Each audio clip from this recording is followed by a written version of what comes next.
These guys hit me in the face. We got it all on video. Where's the camera? Right here. Good. Remember this scene on the final day of the legislature. Longtime activist Mitch Kahle was arrested during a scuffle. Now, video of this confrontation has helped him prove in court he did nothing illegal. Good evening, I'm Kahle Tucker. Tanya has the night off. 7 months after he was hauled off in handcuffs and charged with disorderly conduct, a judge has found Kahle not guilty. But the story doesn't end there. Brooks Bear has a report you'll see only on Hawaii News Now. Brooks. Mitch Kahle contends our state legislature has been violating both the U.S. Constitution and the state constitution by praying during official business. And when lawmakers ignored his request to stop, he staged a brief but perhaps very effective protest.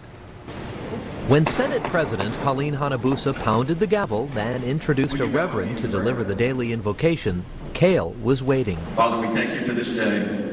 We thank you for your love for us and the opportunity to be in this place. My name is Mitch Kahle. I object to this prayer on the grounds that it's a violation of the First Amendment to the Constitution of the United States. I object. Kahle's protest lasted about 7 seconds. Then he stopped talking and sat down. But the sergeant-at-arms was determined to remove Kahle. When he resisted, he was forcefully removed and roughed up. And then what they did is to add insult to injury. They arrested him for disorderly conduct. And their disorderly conduct was allegedly based upon his standing up in the Senate chambers and voicing his opinion.